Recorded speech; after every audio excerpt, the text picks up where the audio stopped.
Selamat sore, Bapak, Ibu, dan Saudara, dan selamat berjumpa di edukasi online Gentle Goose. Kami juga mengucapkan selamat sore pada para pendengar yang setia dan budiman Radio Gala FM, Kecamatan Genteng, Kabupaten Banyuwangi, Jawa Timur. Bersama saya, Niko, sebagai moderator hari ini, kembali mengingatkan bagi para peserta yang mengikuti edukasi online ini via Zoom, mohon mematikan atau mute suara untuk kelancaran jalannya edukasi online sore ini. Bila ada pertanyaan, bisa dituliskan di fitur chat, dan pertanyaan yang tidak terjawab dikarenakan waktu telah habis akan ditindaklanjuti via WhatsApp. Baiklah, saat ini kita akan mulai edukasi online Gentle Goose dengan tema Anakku Lambat Bicara, Deteksi Dini dan Intervensi Dini. Dan narasumber kita hari ini adalah Ibu Esther. Ibu Esther merupakan terapis bicara sejak tahun 2012 sampai dengan sekarang, dan beliau saat ini merupakan terapis bicara di Pela 9 Jakarta. Waktu dan tempat, saya persilakan Ibu Esther. Oke, terima kasih Pak Niko. Selamat sore semuanya. Iya, terima kasih untuk para peserta yang sudah join kelas online dari Gentle Goose ini. Terima kasih juga untuk Gentle Goose yang sudah mengadakan kelas online ini. Saya di sini akan coba sharing tentang deteksi dini dan intervensi dini. Jadi yang dimaksud deteksi dini di sini adalah di umur berapa sih anak itu dikatakan telat bicara. Nah, nanti saya juga akan bahas tentang milestone bahasanya untuk anak usia normal. Lalu nanti ada beberapa intervensi dini yang akan coba saya paparkan. Contohnya adalah mengenai cara mengajarkan kartu bergambar atau biasa kita bilang flashcard, lalu juga cara mengajarkan puzzle yang baik. Begitu. Oke, langsung kita mulai aja. Ya, untuk sebelumnya ya, kita perlu tahu dulu apa itu lambat bicara ya. Lambat bicara adalah anak belum menguasai perkembangan bicara normal sesuai dengan usianya. Nah, perkembangan bahasa bicara normal yang dimaksud ini akan saya bahas berikutnya ya, di urutan perkembangan bicara. Gitu. Oke, berikutnya ini urutan perkembangan bahasa bicara ya, cukup banyak di sini. Saya coba paparkan di usia 0 sampai 1,5 tahun ya, karena di usia-usia segini ini biasanya yang usia-usia kritis ya, jadi di mana anak ini mulai belajar meniru, mulai memahami banyak kosakata, mulai bicara juga. Jadi kita lihat di yang pertama adalah usia 0 sampai 3 bulan. Di sini ini kita sudah harus tahu sebagai orang tua bahwa kadang bayi itu menangisnya berbeda-beda ya. Jadi mungkin suara tangisannya berbeda, misalnya menangis karena lapar, karena digigit nyamuk, atau karena kaget. Nah, seperti itu. Lalu juga sudah mulai tersenyum pada orang di usia segini, lalu juga mampu menirukan ekspresi wajah. Jadi, misalnya ekspresi kaget, ekspresi senang, ekspresi sedih, jadi menirukan ekspresi wajah kita biasanya. Nah, berikutnya di usia 4-6 bulan, ini sudah banyak babbling ya, atau kita biasa bilang mengoceh. Jadi mengocehnya biasanya tidak jelas dan tidak ada artinya, seperti huruf-huruf yang keluar biasanya huruf-huruf yang menggunakan konsonan dengan pergerakan mulut seperti pa, ba, ma, lalu juga sudah mulai bisa tertawa, dan juga mulai bersuara saat senang atau sedih.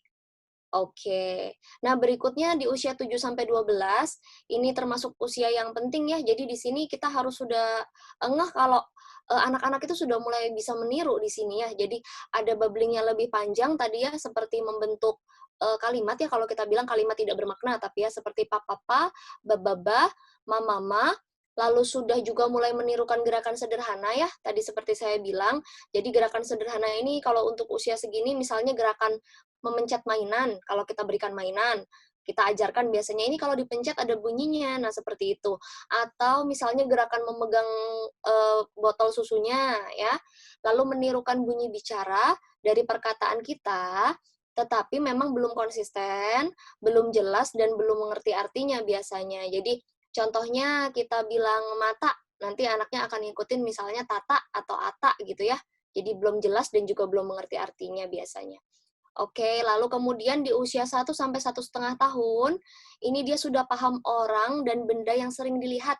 Jadi biasanya yang sering ditemui di rumah, anggota keluarga. Jadi kalau kita bilang, coba kasih ke mama misalnya, atau coba kasih ke kakak gitu ya, dia sudah paham seperti itu. Lalu benda-benda yang sering ditemui, sering dilihat juga, misalnya TV, jam, seperti itu ya. Lalu juga kemudian sudah paham anggota tubuhnya, lalu juga mampu mengujar satu kata dengan kosakata sebanyak kurang lebih 10 kata. Ya, jadi misalnya sudah bisa bilang secara spontan, misalnya kalau mau susu bilang susu gitu ya. Mungkin artikulasinya belum jelas, tidak bicara huruf S dengan baik, tapi intinya dia sudah mengerti kalau dia mau susu gitu. Nah, dan anak juga mengerti apa yang dia katakan di sini ya, gitu. Ini perkembangan bahasa bicaranya dari 0 sampai 1,5 tahun ya, kurang lebih. Jadi kita sebagai orang tua harus tahu betul ya, jadi anak kita ada skip atau ada kurang di yang mana gitu. Karena kalau enggak dilalui, ini kan berkesinambungan ya, atau berurutan kita bilang. Jadi misalnya, dia belum bisa menirukan bicara, nah berarti ada indikasi kalau ke depannya nanti belum bisa bicara, karena kan itu berkembang duluan.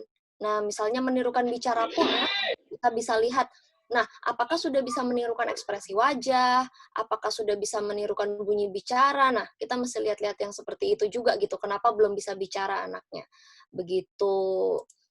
Nah, berikutnya ini deteksi dini ya, atau kalau dikatakan terlambat bicara itu biasanya ya, yang kira-kira datang ke klinik itu di usia sekitar 1,5 tahun ke atas ya, kebanyakan 1,5, 2, 3 tahun ya. Jadi di usia 1 sampai 1,5 tahun, belum bisa menirukan bicara. Nah, ini kita perlu waspada, kita perlu aware juga ya, kenapa di usia segini belum bisa menirukan bicara ya. Balik lagi ke milestone tadi, atau apa, harus dicek ya, apakah sudah babbling, apakah babblingnya banyak ya, membentuk kalimat yang tidak bermakna, apakah sudah bisa menirukan gerakan. Nah, seperti itu kita perlu paham betul ya. Lalu berikutnya, biasanya di usia 1 sampai 2 tahun ini belum bisa menunjuk anggota tubuh, belum bisa menunjuk gambar, belum paham perintah sederhana, ya di usia-usia segini sudah harus bisa paham. Kemudian usia 2 tahun, sudah mengerti tapi belum bisa bicara. Biasanya kalau mau apa-apa nunjuk, atau kalau nggak tarik tangan mamahnya atau papahnya ya. Nah, itu kita perlu waspada juga.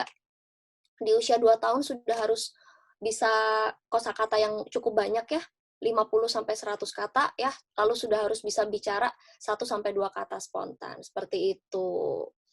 Nah, berikutnya, sebelum saya masuk ke intervensinya atau caranya, cara menanganinya, jadi saya akan memberikan teori-teorinya dulu ya, sekilas aja ya. Nah, ini kemampuan berbahasa, kita perlu tahu bersama kalau kemampuan berbahasa ini ada dua, dibagi dua. Yang pertama itu kita bilang bahasa pemahaman ya, atau bahasa reseptif. Ini berkembang lebih dahulu untuk anak-anak ya biasanya. Nah, kedua, bahasa ekspresif atau pengujaran. Nah, bahasa pemahaman ini adalah kemampuan memahami informasi, yakni kata-kata, kalimat, makna dari apa yang dikatakan orang atau apa yang dibaca ya. Jadi pemahaman intinya, misalnya disuruh ambil sesuatu ya, pemahaman yang seperti itu. Lalu bahasa ekspresif atau pengujaran ini adalah kemampuan untuk mengutarakan apa yang ada dalam pikiran. Ini biasanya kalau gampangnya kita bilang bicara ya, jadi menirukan, menamai, nanti akan saya kasih contohnya ya, untuk yang berikutnya ya. Oke, ini kemampuan berbahasa.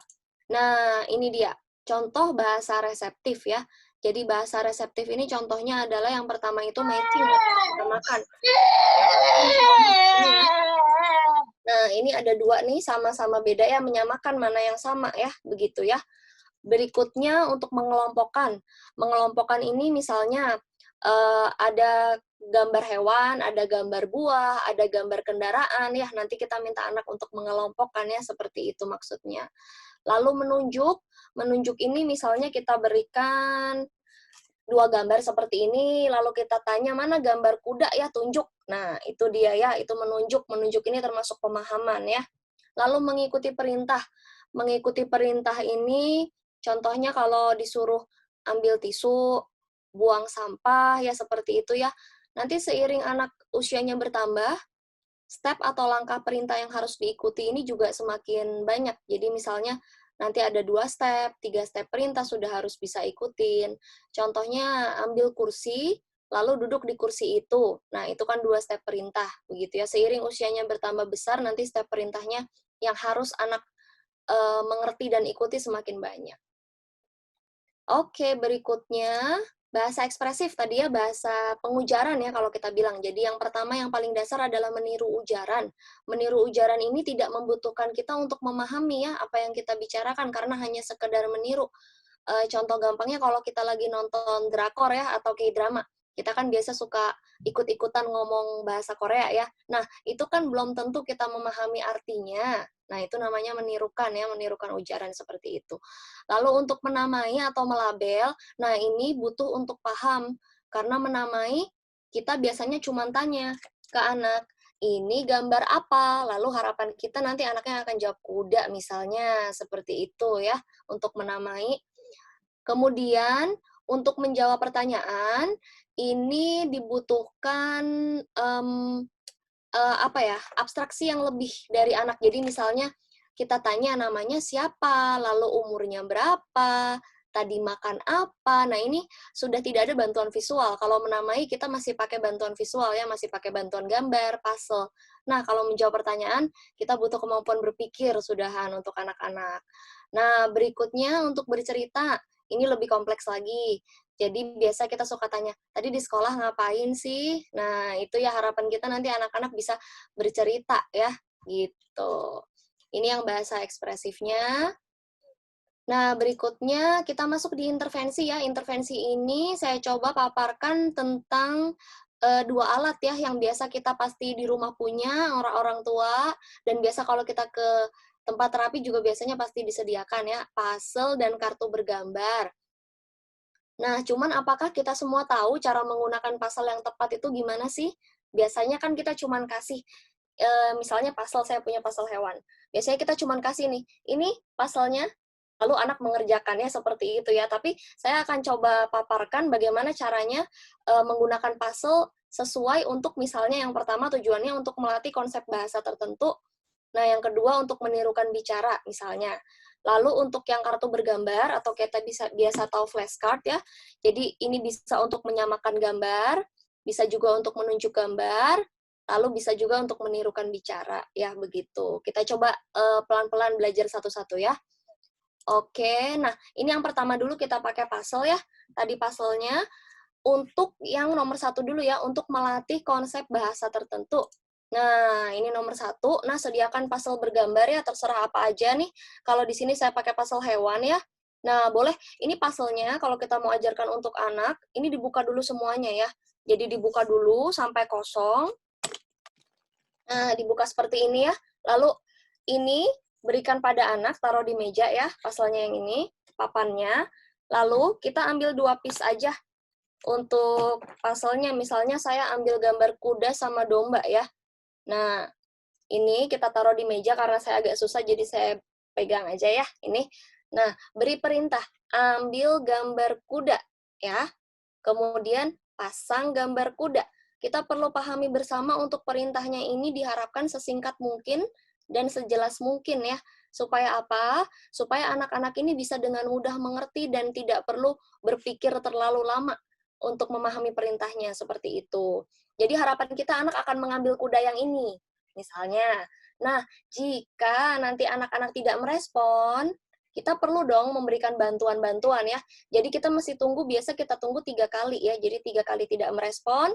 Keempat, ambil tangan anak, lalu pegangkan ke kudanya ya. Disuruh ambil kudanya. Begitu. Untuk posisinya, tadi kan 2 piece puzzle dulu. Ini posisi harus diganti-ganti terus. Jadi misalnya, percobaan pertama kudanya di kanan. Nanti percobaan berikutnya ambil kuda, diganti lagi. Nanti ganti lagi, ambil kuda misalnya. Nah, harapan kita pengen tahu nih anak ini menghafalkan posisi atau dia benar-benar tahu konsep yang mana yang kuda, seperti itu. Karena biasanya anak-anak ini sangat mudah menghafalkan posisinya. Nah, jika 2 piece puzzle sudah bisa, nanti kita bisa nih pakai 3 ya, 3 piece, 4 piece, 5 piece ya. Berikan perintah yang sama juga. Nah, ini untuk melatih konsep bahasa tertentu, bisa pakai hewan, buah, anggota tubuh ya, banyak puzzle ya. Berikutnya untuk menirukan bicara. Nah, menirukan bicara, sama ya, sediakan puzzle, lalu kita ambil satu piece aja puzzle-nya. Nah, ini, simpan puzzle yang lainnya, jangan diberikan pada anak. Kenapa? Karena nanti kalau kita berikan kepada anak, nanti malah anaknya sibuk main puzzle ya, nggak memperhatikan kita. Lalu kita biasanya letakkan puzzle dekat mulut kita sambil berkata mo, begini ya, berkata pada anak, lihat, mo, seperti itu. Tujuannya apa diletakkan dekat mulut? Harapannya supaya atensi anak ini matanya melihat ke mulut kita. Karena goal kita untuk menirukan bicara, harapan kita nih anak-anak tahu, oh cara bilang mo itu bibirnya harus monyong misalnya seperti itu. Nah, yang kedua nih ada tips lagi ya. Jadi kita bisa nih lakukan stimulasi taktil pada lengan sampai mulut anak.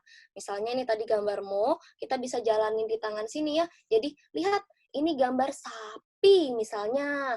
Lalu mo seperti itu ya. Jadi harapannya apa sih dijalanin di tangan? Ini kan taktil ya. Jadi kita stimulasi kepada anak itu tidak hanya melalui auditori, suara kita, tidak hanya melalui visual, puzzle, tapi juga melalui taktil. Biasa orang-orang yang taktil ini suka ketinggalan gitu ya. Semakin banyak sensor yang kita stimulasi, harapan kita rangsangan yang kita berikan kepada anak ini lebih cepat masuknya begitu, dan anak juga lebih tertarik kan, itu apa yang jalan di tangan aku ya, misalnya seperti itu ya.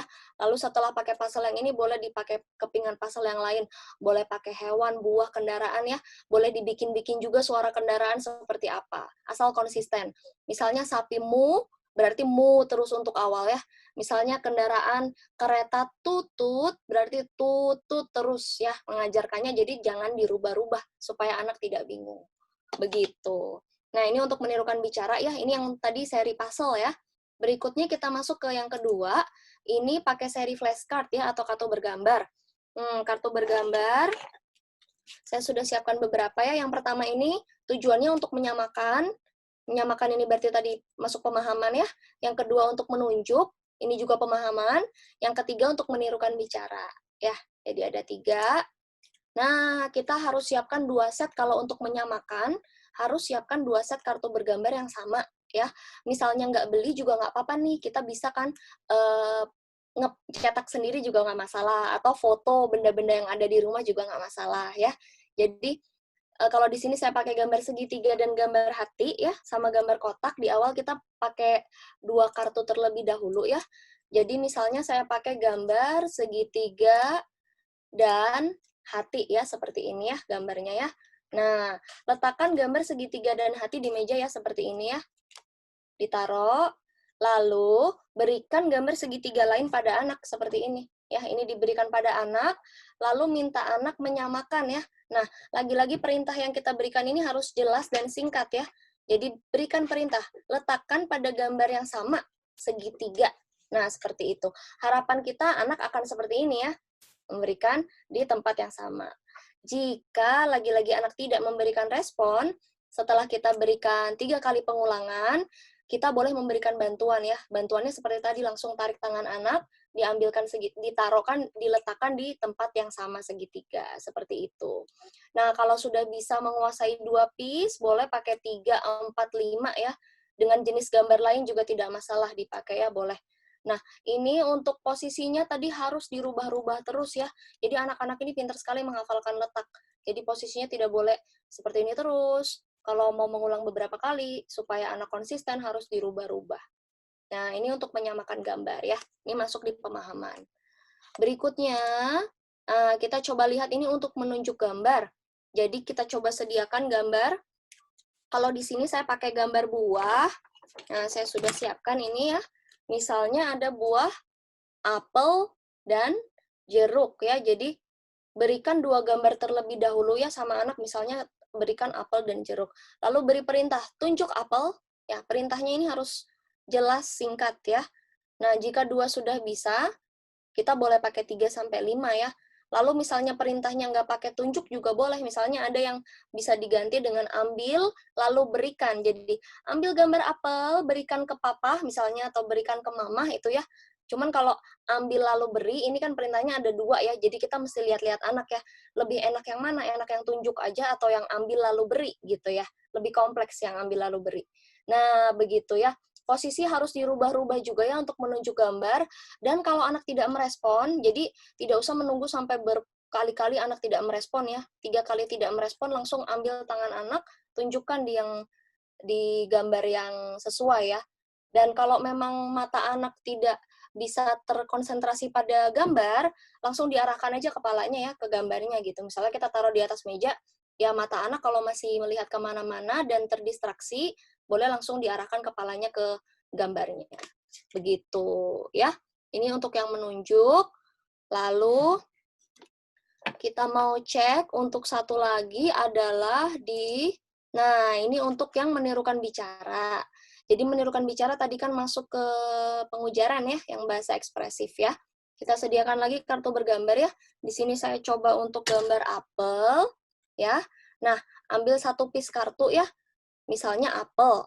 Lalu beri perintah pada anak lihat, karena mau kita menirukan, kalau menirukan ini kita ingin agar mata anak melihat ke arah area wajah kita ya, supaya anak bisa konsen dan bisa fokus. Letakkan dekat mulut kita ya, lalu bilang, ini apel, ya, apel. Kalau perlu diulangi berkali-kali ya, untuk menirukan ini memang tidak bisa sekali 2 kali. Jadi berpuluh-puluh kali, kalau perlu memang beratus-ratus kali mengajarkan kata yang sama terlebih dahulu. Karena apa? Supaya anak ingat kata-kata ini. Jadi memang pengulangan ini harus sering-sering dilakukan ya, gitu. Dan jika anak tidak merespon, nah ini kita boleh pakai bantu ya gerakan mulutnya. Jadi misalnya kita bilang apel, lalu anak tidak merespon, setelah 3 kali, gerakan mulut anak membentuk huruf A, misalnya untuk stimulasi huruf awalnya ya, awalnya kan A, apel. Lalu kita boleh nih tarik seperti ini di bawahnya, apel ya, seperti itu nih. Bawah mulut anak ditarik ke bawah dagunya ya. Jadi supaya anak lebih, istilahnya lebih engeh, oh aku tuh disuruh bicara gitu ya, seperti itu. Nah, untuk yang misalnya saya coba untuk yang misalnya huruf depannya O, misalnya jadi kayak kita mau mengajarkan misalnya vokal ya, A, I, U, E, O. Untuk huruf O, kita boleh nih pipi anak agak dikempiskan jadi seperti ini. Oh, begitu ya, boleh diarahkan seperti itu ya. Ini untuk membantu ya stimulasi untuk anak kalau anak tidak merespon, seperti itu ya. Begitu.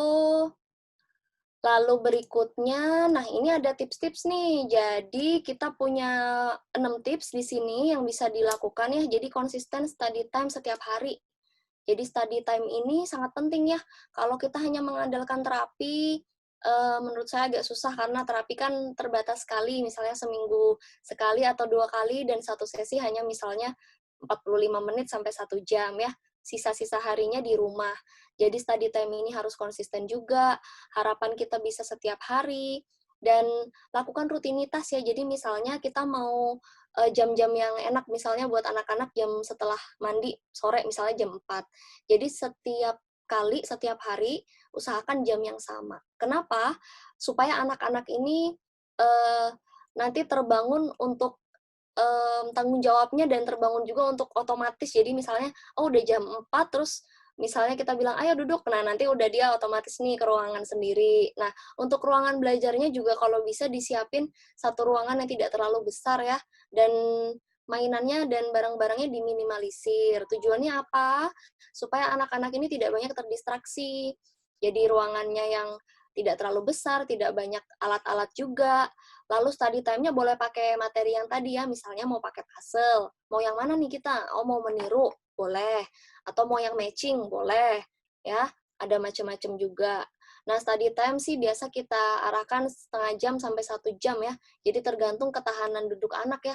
Misalnya baru bisa 5 menit, oh ya udah nggak apa-apa. 5 menit tapi ditarik lagi. Nanti duduk lagi 5 menit. Ditarik lagi nanti kalau kabur. Ya memang kita capek, tapi kita harus konsisten ya, yang penting. Karena study time ini nanti untuk kedepannya berpengaruh sekali ya untuk progres anak. Berikutnya ya, catat perkembangan anak. Ini dicatat. Jadi misalnya hari ini kita belajar menunjuk hewan, misalnya kucing dan ayam ya. Sudah bisa nih misalnya, atau mau sudah bisa 5 atau 10 hewan, dicatat semua yang sudah bisa. Lalu besok diulang lagi yang kemarin sudah bisa ya, yang hari ini sudah bisa diulang lagi dan ditambah lagi seperti itu. Kenapa harus diulang? Supaya anak-anak konsisten ya. Jadi kadang ada anak yang hari ini diajarin, besok lupa. Nah, seperti itu. Makanya itulah perlunya pengulangan ya. Lalu bantuan cermin ya untuk meniru, misalnya kita duduk berdua berdampingan dengan anak di depan cermin, lalu kita arahkan anak, misalnya kita mau mengajarkan menirukan huruf I ya. Kalau huruf I itu kan giginya harus kelihatan ya, lalu bergeraknya mulutnya harus ke samping ya, misalnya seperti itu. Nah, cermin ini berperan penting untuk bantuan visual. Jadi kalau anak-anak kurang tahu bagaimana sih cara menggerakkan mulutnya, nah dia bisa lihat cermin karena dia bisa melihat dirinya sendiri di situ. Oh, aku harus ngikutin gerakan Mama misalnya untuk I, mulutnya harus seperti itu. Lalu untuk menunjuk juga bisa, bantuan dalam meniru, misalnya kita menunjuk mata juga bisa nih bantuan. Misalnya letak matanya di mana, kan dengan cermin anak-anak akan lebih mudah tahu kalau oh letaknya di situ, seperti itu ya. Kemudian pengulangan ya, pengulangan ini tidak bisa memang sedikit, jadi harus sebanyak mungkin seperti tadi sudah saya jelaskan. Kenapa pengulangan harus banyak? Karena supaya anak-anak ini melekatnya lebih cepat gitu ya. Kalau kita cuman misal kita mau ajarin bola, tapi bola udah diulang cuman sekali terus nggak diulang lagi ya, belum tentu nanti besok anaknya inget lagi, begitu ya. Kemudian mata anak nih harus melihat mulut kita ya saat kita mengajarkan meniru atau saat kita mengajak untuk berkomunikasi ya seperti itu ya, karena memang komunikasi ini perlu kontak mata yang baik ya. Jadi usahakan kalau bicara sama anak eye on eye ya. Jadi head on head gitu ya, usahakan seperti itu. Terus mainkan mimik wajah kita. Jadi untuk mengajarkan meniru, karena tadi di awal perkembangan bayi, di urutan perkembangan yang awal 0 sampai 3 bulan, ada menirukan ekspresi wajah, jadi ada baiknya kalau ekspresi kita ini tidak datar ya, jadi mungkin matanya agak dibelalakan, lalu bibirnya ini kalau bilang misalnya bola ya, kalau O bener-bener monyong O, kalau A bener-bener A dibuka, kalau I bener-bener I. Tujuannya apa? Supaya anak-anak lebih cepat nempelnya, oh geraknya seperti itu. Kalau kita cuman bola gitu ya, jadi anak tidak tahu bedanya huruf O, huruf A, dan huruf I ya, seperti itu ya. Oke, nah ini ada beberapa contoh puzzle dan kartu bergambar ya. Jadi kalau puzzle sih untuk yang awal, lebih enak kalau beli yang ada knopnya itu ya, seperti yang digambar ini ya. Kenapa? Supaya anak-anak nih lebih gampang ambil puzzle-nya yang seperti ini ya, yang ada knopnya ini ya, kalau mau beli untuk awal ya. Jadi lebih gampang, kemudian kalau sudah bisa, ya mungkin boleh pakai yang biasa seperti ini ya. Ini kan nggak ada knopnya ya, puzzle-nya begini. Lalu kalau sudah bisa, boleh pakai yang jigsaw ya. Jigsaw itu yang banyak puzzle nanti membentuk suatu gambar ya, begitu itu paling susah tuh biasanya. Nah, lalu untuk kartunya, flashcardnya ini lebih baik ya, boleh juga enggak sih sebenarnya, tapi lebih baik pakai yang mendekati gambar asli. Jadi misalnya seperti ini ya. Biasanya kan ada yang gambarnya kartun ya. Cuman kalau puzzle kita agak susah sih memang cari gambar asli. Tapi kalau flashcard banyak sekali yang menyediakan gambar aslinya. Jadi kenapa gambar asli? Supaya anak-anak lebih tahu samanya. Jadi misalnya, oh ada gambar ayam, nanti dia lihat ayam misalnya gitu. Jadi dia cepat untuk matching-nya ya. Oh ini ayam sama kayak yang aku lihat misalnya gitu. Seperti itu. Kemudian um, disediakannya boleh berbagai macam ya. Jadi misalnya untuk yang awal itu adalah kata benda. Jadi misalnya ada buah, hewan, tubuh ya, benda sekitar gitu. Kalau memang ada waktu di rumah banyak waktu, jadi bisa nih bikin sendiri flashcard. Caranya adalah memfoto barang-barang yang biasa anak pakai di rumah. Jadi misalnya ini adalah pensil yang biasa dipakai anak. Difoto, dimasukkan di handphone, lalu boleh dicetak, boleh tidak ya fotonya ya. Saya coba kasih contoh untuk fotonya. Jadi contohnya begini. Nah, ini misalnya ya. Ini saya ada foto gelas yang biasa saya pakai, ya seperti itu ya. Kemudian ini saya ada foto baju yang biasa saya pakai. Lalu ada foto bantal yang biasa saya pakai.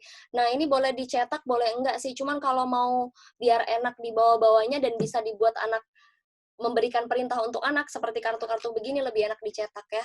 Jadi foto keluarga juga boleh, foto anggota keluarga, foto barang-barang ya, foto kegiatan juga boleh. Semisal anak lagi tidur, lagi makan ya, difotoin, nanti boleh dijadikan itu kan masuk flashcard kata kerja, begitu. Bisa bikin sendiri flashcardnya di rumah. Nah, oke. Jadi kita sudah sampai di penghujung kelasnya. Nah, kesimpulannya tadi ya saya sudah mencoba menjelaskan tentang deteksi dini ya. Deteksi dini di sini yang dimaksud adalah kita harus aware ya dengan milestone bahasa anak usia normal. Jadi apa yang terlewat ya, kenapa belum bisa bicara. Nah, kita harus lihat apakah sudah babbling, apakah sudah bisa menirukan gerakan, menirukan ekspresi wajah, apakah sudah paham anggota tubuh, paham benda-benda sekitar. Nah, seperti itu ya. Lalu tadi juga ada bahasa pemahaman dan pengujaran ya, bedanya ya. Kalau pemahaman ini tentang mengerti sesuatu, menunjuk, menyamakan, mengikuti perintah. Lalu ada juga bahasa pengujaran. Kalau pengujaran lebih ke berbicara, jadi ada menirukan, menamai, menjawab ya begitu. Kemudian intervensi dini yang coba tadi saya sampaikan adalah cara menggunakan puzzle dan kartu bergambar ya. Tadi sudah cukup rinci ya. Nanti kan ini akan di-share juga materinya. Jadi cara menggunakan puzzle-nya tadi tidak usah langsung dikasihkan ke anak. Misalnya kita biasa suka, ayo main puzzle, lalu terus dikasih ke anak begitu ya. Jadi harapan saya kalau main puzzle, kita yang pegang kendali gitu. Jadi bukan anak-anak. Kita mau mengajarkan apa? Meniru. Berarti kita maunya meniru begitu. Kadang suka ada orang tua yang tanya, aku bingung nih mau beliin puzzle apa lagi. Karena udah aku beliin semua dia udah bisa gitu. Maksudnya bisa di sini mungkin bisa memasang ya. Tapi kan belum untuk yang target kita. Misal targetnya apa sih target mamahnya? Dengan puzzle targetnya adalah untuk menamai. Nah, menamainya belum mau, menirunya belum mau ya, masangnya sih bisa mungkin seperti itu ya. Jadi variasi mainan mungkin ya tidak usah terlalu banyak, tapi memang harus diulang-ulang terus gitu. Kemudian tips-tipsnya tadi ada 6 tips ya, seperti misalnya penggunaan cermin ya, study time ini juga penting sekali. Lalu tadi ada juga mata anak harus melihat mulut kita, dan sebagainya ya. Begitu. Oke. Iya, di sini saya sudah selesai ya. Jadi nanti untuk pertanyaannya nanti akan dipandu kembali oleh Pak Niko ya. Saya mengucapkan terima kasih untuk para peserta yang sudah join kelas ini. Saya tunggu pertanyaannya. Semoga pertanyaannya juga bisa terjawab dan juga bisa membantu ya kelas online ini. Terima kasih banyak, Pak Niko. Oke, terima kasih banyak Ibu Esther untuk materinya dan penjelasannya sangat jelas dan sangat bagus sekali. Oke, sekarang kita akan masuk ke sesi tanya jawab nih Bu Esther. Udah ada beberapa pertanyaan yang sudah masuk. Untuk yang pertama dari Ibu Devi, ibu rumah tangga. Ini anak saya lahir prematur, telat berjalan sampai usia 18 bulan. Sebelum bisa jalan, anak saya tumbuh normal, mampu memanggil mama, papa, meskipun tidak jelas. Bisa disuruh dengan suruhan sederhana, misal, mana botol susu, ayo ke tempat tidur. Tapi setelah bisa jalan, anak saya seperti sibuk dengan dunia sendiri. Dipanggil tidak mau, lihat, super aktif lari, mau apa, tangan saya ditarik, atau sesuatu diberikan ke saya. Kenapa seperti itu?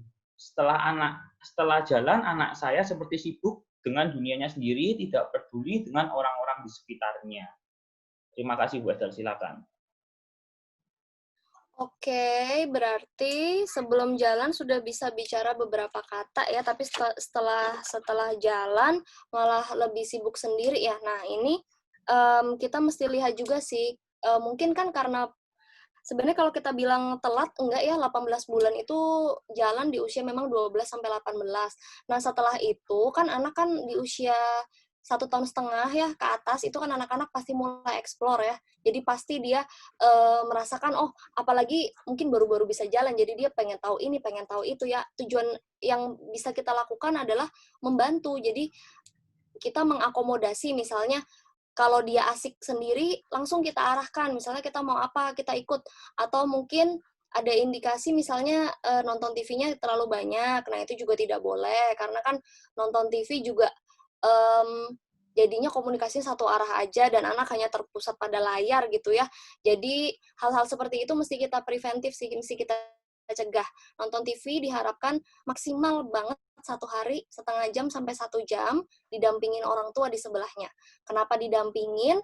Kalau tidak, anak hanya akan terfokus pada TV, seperti itu. Jadi diganti dengan aktivitas-aktivitas seperti tadi, misalnya permainan edukatif ya, puzzle boleh, kartu boleh, buku bergambar boleh ya, mau apa kita hari ini, misalnya mau belajar mengenal anggota tubuh ya, karena usianya 1,5 tahun, jadi yang bisa diajarkan adalah mungkin hewan, suaranya, lalu nggak bisa juga kita terlalu paksa anak untuk duduk ya kalau masih usia segini ya, karena kan masih terlalu kecil, jadi masih harus sambil bermain juga, begitu. Jadi yang bisa diajarkan tadi seperti itu, seperti hewan, lalu anggota tubuh ya, boleh tuh foto keluarganya juga diajarkan misalnya. Study time-nya dimaksimalkan, dilakukan setiap hari kalau bisa, begitu. Aniko. Terima kasih Bu Esther untuk jawabannya. Lalu ada lagi pertanyaan yang kedua Bu Esther. Ini dari Ibu Dewi, seorang guru PAUD. Bagaimana jika anak hanya mau bicara hanya pada satu orang saja?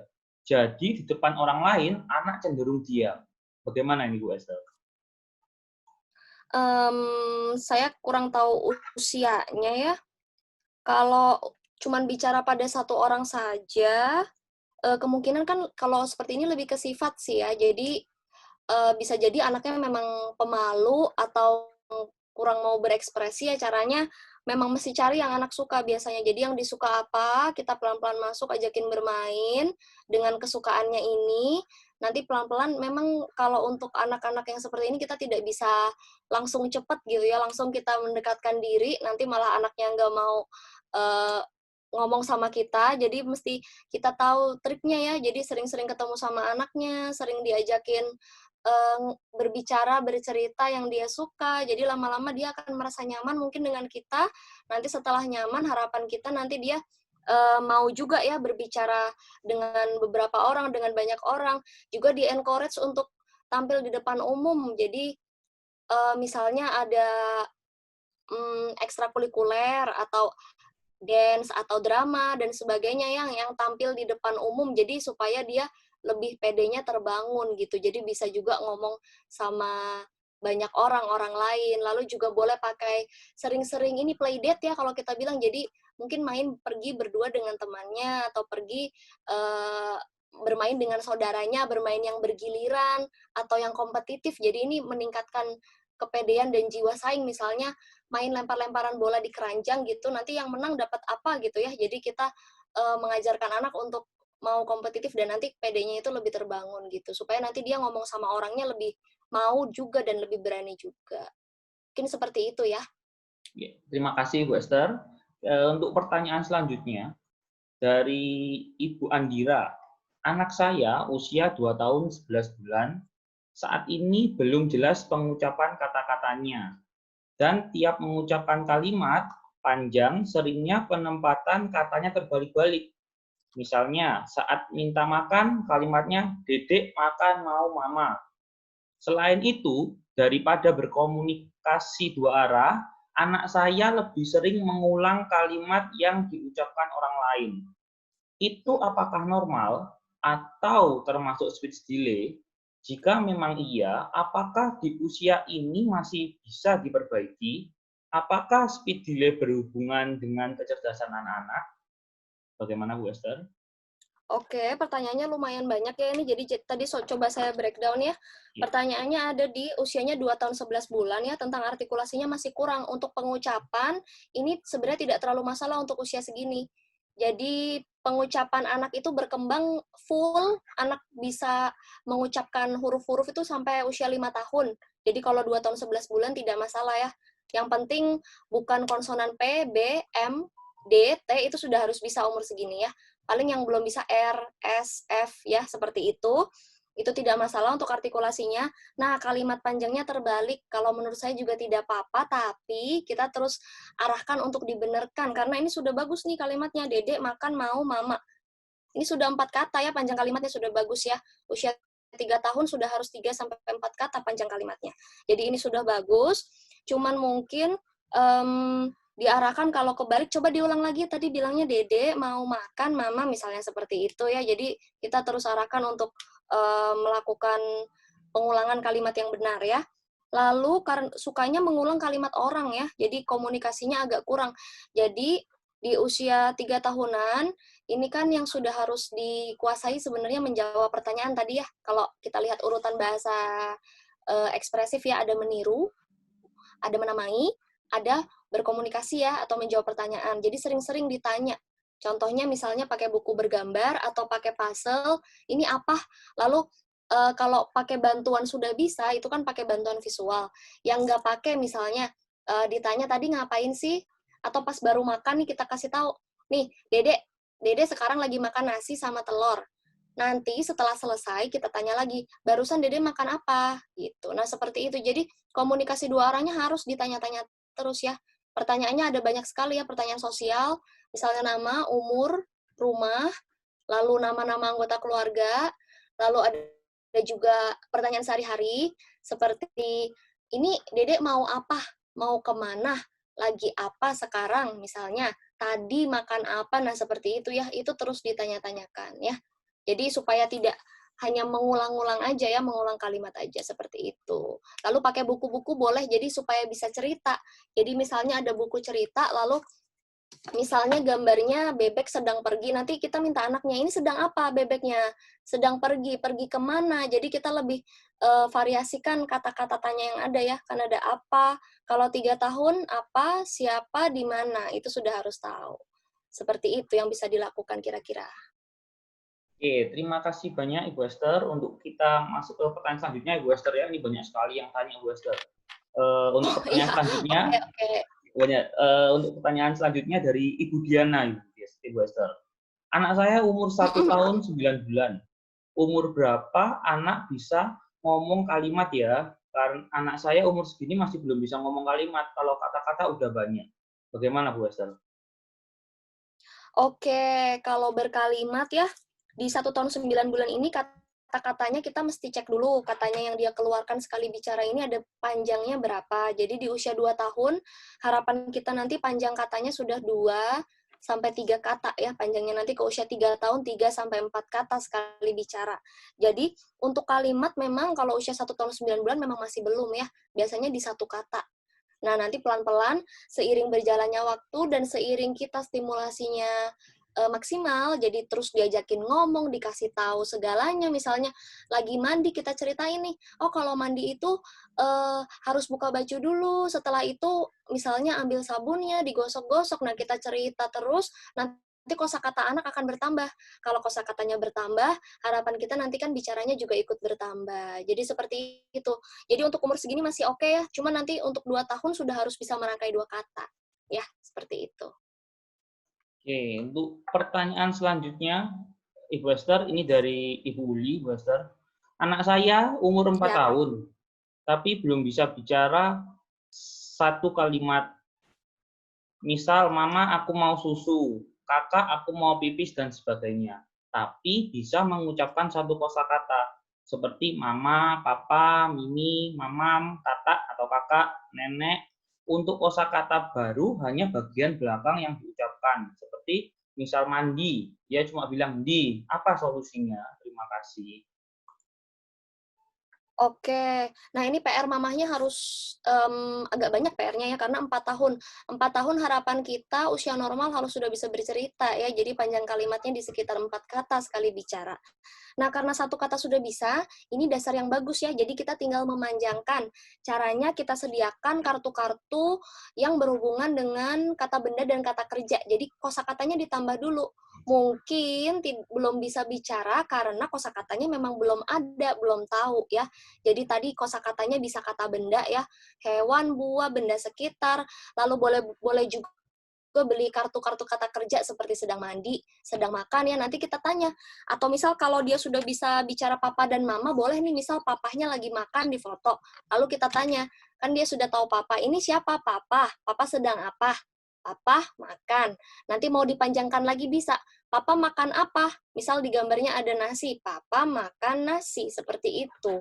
Jadi harus dipanjangkan terus. Lalu untuk yang hanya kalau kata baru ujung-ujungnya ya mandi, di-nya aja, minta anak, mannya mana? Dibilang begitu ya. Jadi biasa anak-anak nanti suka tetap di, terus kita encourage, mannya mana? Kan mandi, man dulu baru di man gitu ya. Kita usahakan anak untuk imitasi kita dulu gitu.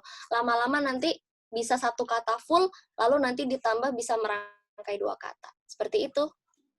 Oke, baik Bu Esther. Untuk pertanyaan selanjutnya dari Ibu Rike. Bagaimana jika si anak sudah banyak bicara tapi masih gak jelas? Banyak kata atau kalimat yang tidak jelas, kadang ada huruf yang hilang dalam katanya. Ada yang tertukar-tukar hurufnya. Semisal, si anak mengucapkan kata putih, yang diucapkan si anak jadi atih. Nah, bagaimana cara menanganinya?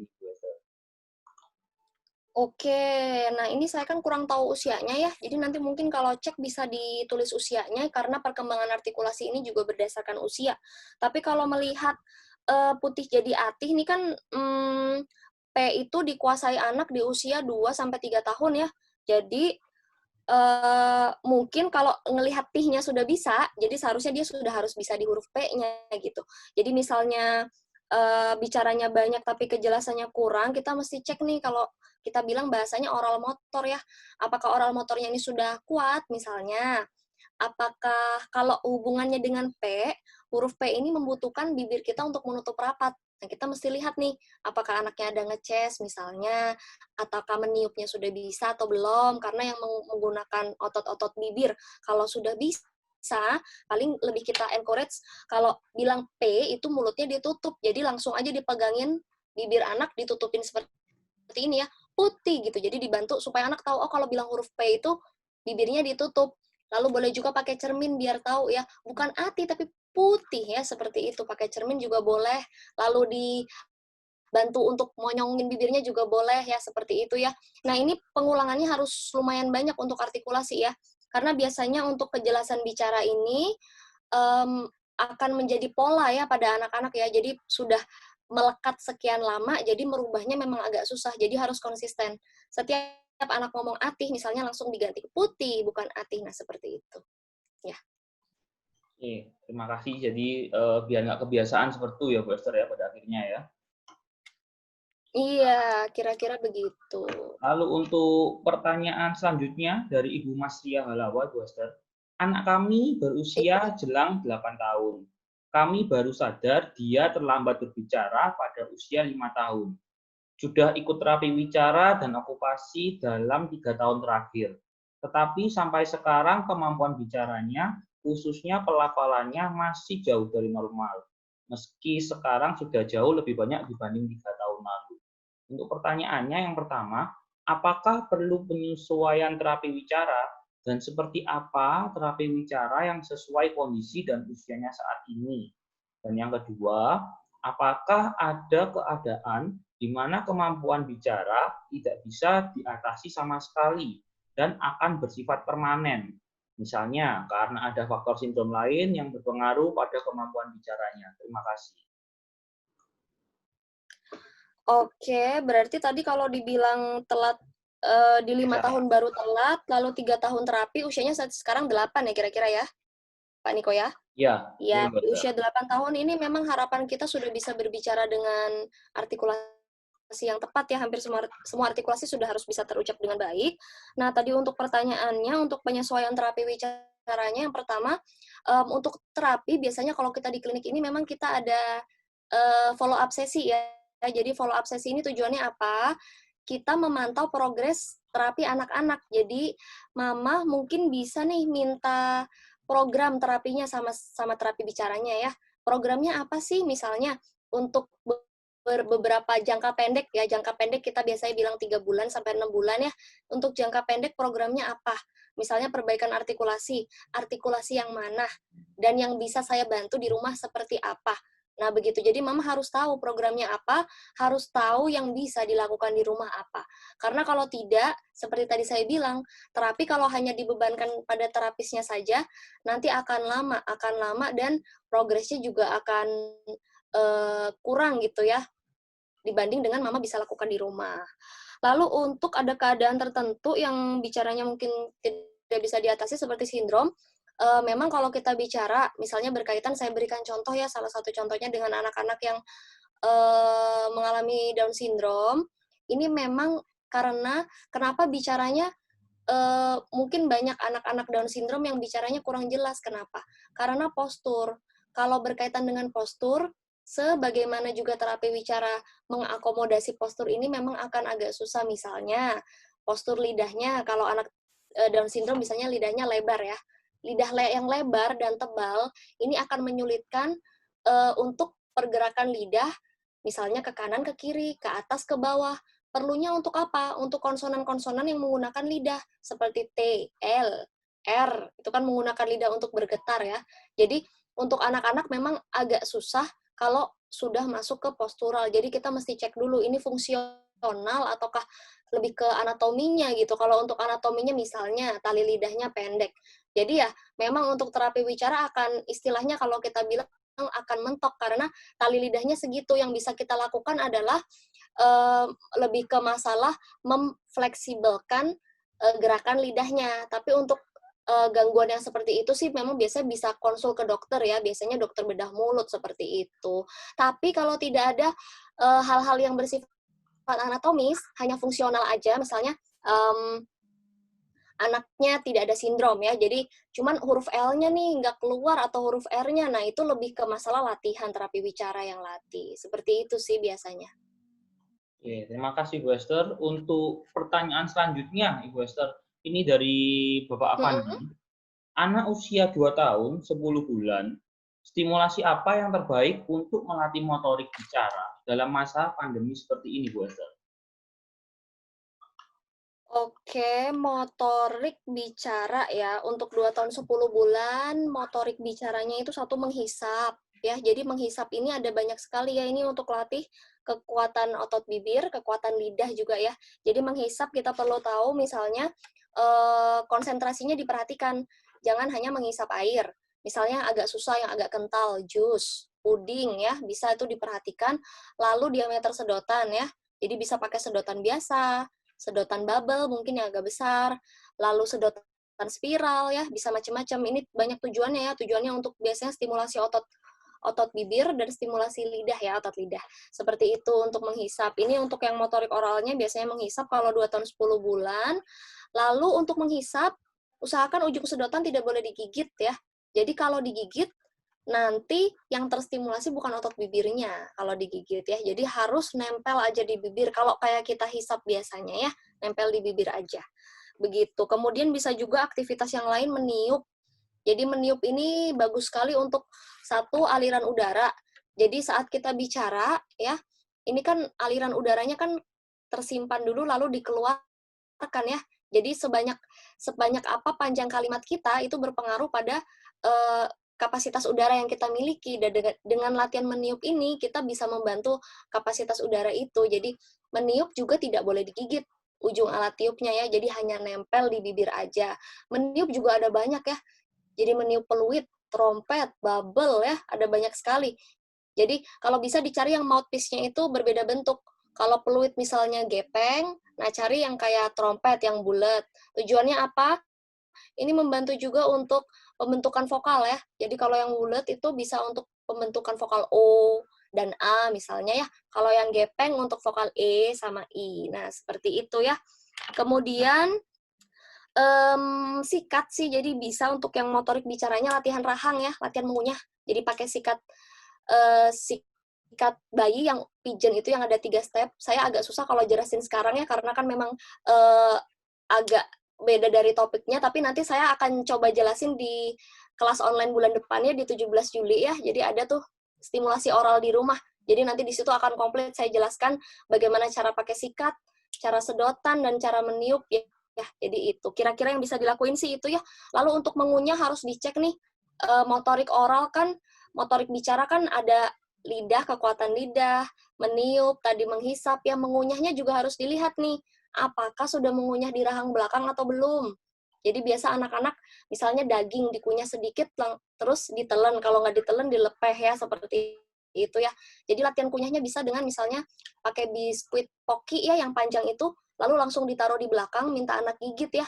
Jadi kekuatan otot rahangnya bisa terstimulasi.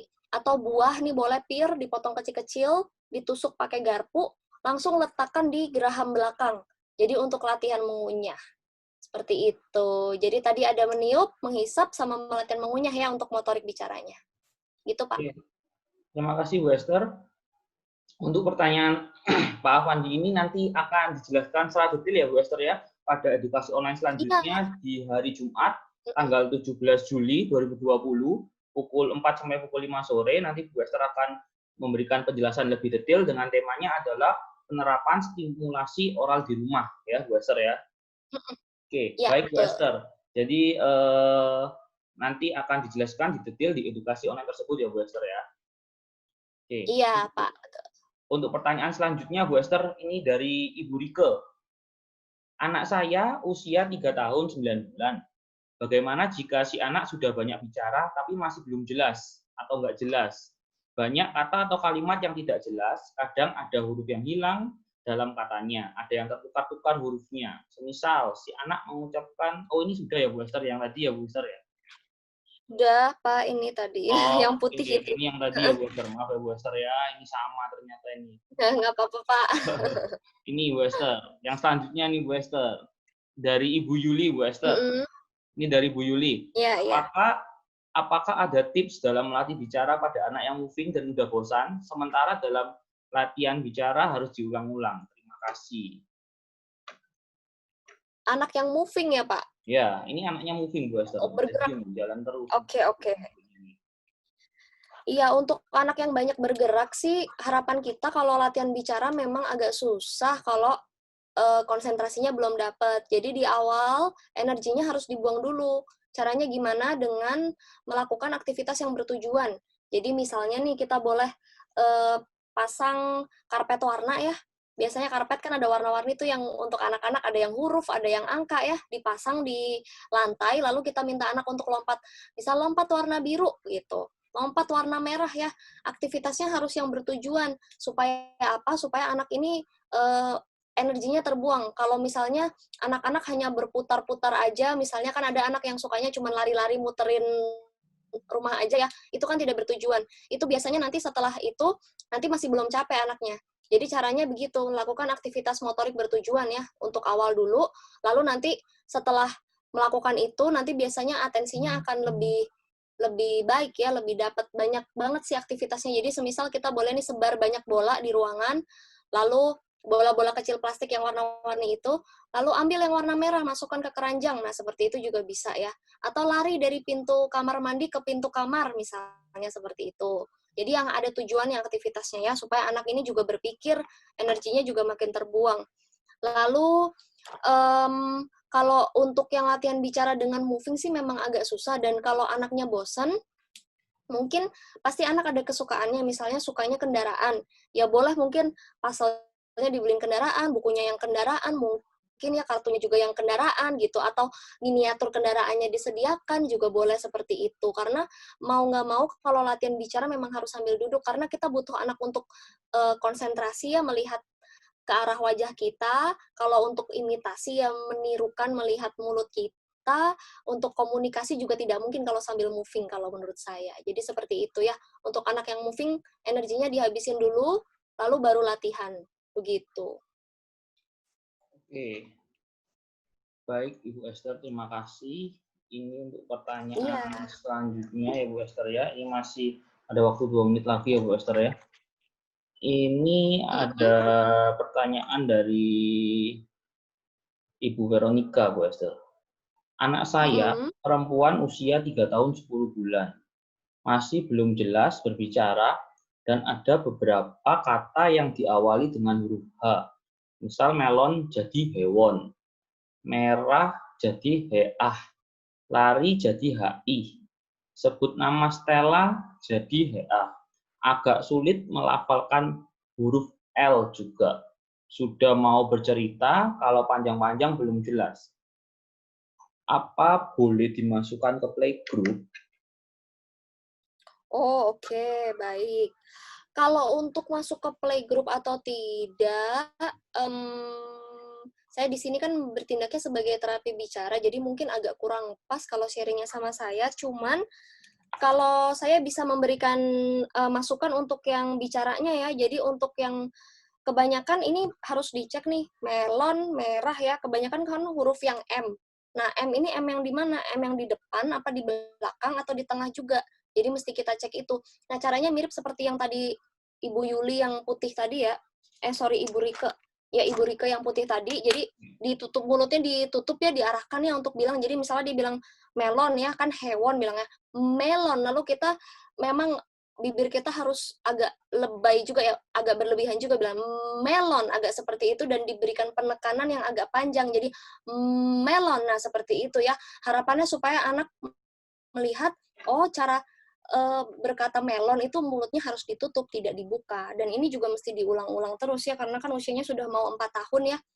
Kalau menginjak nanti usia 4-5 tahun, nanti bicaranya harapannya sudah harus banyak yang jelas gitu.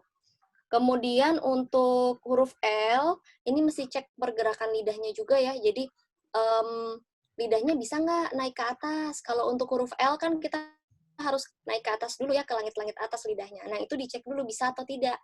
Ke kiri ke kanan bisa atau tidak. Karena butuh lidahnya untuk kuat ya, cepat dan tepat gitu. Sesuai sama kalau L naik ke atas, seperti itu ya. Latihannya biasanya kita suka kasih madu ya di atas mulut sini, jadi latihan menjilat biasanya, atau boleh jilat es krim yang popsicle itu juga boleh menjilat itu, jadi untuk pergerakan lidahnya begitu. Kemudian untuk masuk ke sekolah, mungkin bisa konsul sih ya, biasa kan kita konsulnya sama psikolog kalau untuk seperti itu. Tapi kalau untuk yang bicaranya ini kan kalau dilihat kurang jelasnya lumayan banyak ya, jadi takutnya nanti kalau dipaksakan masuk ke sekolah, nanti mungkin ada misalnya dia mau ngomong apa, temannya mau ngomong apa ya, jadi kan terjadi kayak misunderstanding gitu ya, kurang baik. Jadi ini memang kalau saya sih memang kurang kompeten untuk cerita masalah ini masuk sekolahnya sudah pas atau belum ya. Jadi mungkin bisa konsul ke psikolog seperti itu, atau ke kepala sekolah misalnya, trial dulu di sekolah yang dimau, lalu tanya-tanya di situ, begitu. Oke, baik. Terima kasih Bu Esther. Karena waktu sudah menunjukkan pukul 5, ya, maka edukasi pertanyaan sesi tanya jawab kita tutup. Untuk pertanyaan-pertanyaan yang belum terjawab, nanti akan kita tindak lanjutin via WhatsApp ya Bu Esther ya. Oke. Iya, oke. Oke, terima kasih Bu Esther atas jawaban dari pertanyaannya, dan juga terima kasih bagi para peserta untuk pertanyaannya. Untuk pertanyaan yang belum terjawab akan kita tindak lanjuti via WhatsApp. Nah, ini dalam rangka 10 tahun Gentle Goose, tepat di bulan Juli tahun 2020, rangkaian edukasi online yang bervariatif juga akan dipersiapkan dan juga telah kita persiapkan. Antara lain, ini di hari Sabtu, tanggal 4 Juli 2020, pukul 4 sampai pukul 5 sore, dengan tema kesiapan masuk sekolah dasar dalam pembelajaran jarak jauh dengan pembicara Ibu Diana. Lalu ada juga hari Selasa, tanggal 7 Juli 2020, pukul 4 sampai pukul 5 sore, dengan tema tantangan dan solusi pembelajaran jarak jauh pada anak masuk sekolah dasar dengan pembicara Ibu Diana. Lalu ini juga jangan lewatkan, ini yang bermasalahan di tengah pandemi seperti ini ya, ini temanya sangat bagus. Ada di hari Jumat tanggal 17 Juli 2020 pukul 4 sampai pukul 5 sore dengan tema penerapan stimulasi oral di rumah dengan pembicara Ibu Esther. Ini untuk pembelajaran stimulasi komunikasi anak, ini sangat bermanfaat sekali jika kita belajarnya secara bertahap dan lengkap ya Bu Esther ya. Jadi untuk para peserta, pastikan Anda mengikuti edukasi online yang ini. Lalu ada lagi kita lanjutkan untuk hari Selasa, tanggal 21 Juli 2020, pukul 4 sampai pukul 5 sore, dengan tema mengenali gejala autisme pada anak dengan pembicara Ibu Febri. Lalu juga ada hari Sabtu, tanggal 25 Juli 2020, pukul 4 sampai pukul 5 sore, dengan tema self-help atau menolong diri sendiri, dengan pembicara Ibu Linda. Dan yang terakhir pada bulan Juli itu ada di hari Selasa, tanggal 28 Juli 2020, pukul 4 sampai pukul 5 sore dengan tema Anak dan Kecanduan Gadget dengan pembicara Ibu Jovita. Nah, demikian serangkaian edukasi online bulan Juli dalam rangka 10 tahun Gentle Ghost. Info lengkap dapat dilihat di Instagram Gentle Ghost @gentleghostmalang. Kami mengucapkan terima kasih pada narasumber Bu Esther, terima kasih banyak untuk hari ini. Terima Sama-sama. kasih juga pada seluruh peserta yang mengikuti via Zoom, dan juga terima kasih pada seluruh pendengar setia dan budiman Radio Gala FM. Akhir kata, saya minta maaf bila ada salah kata atau hal yang kurang berkenan. Sampai jumpa dalam edukasi online Gentle Ghost dan selamat sore. Terima kasih semuanya.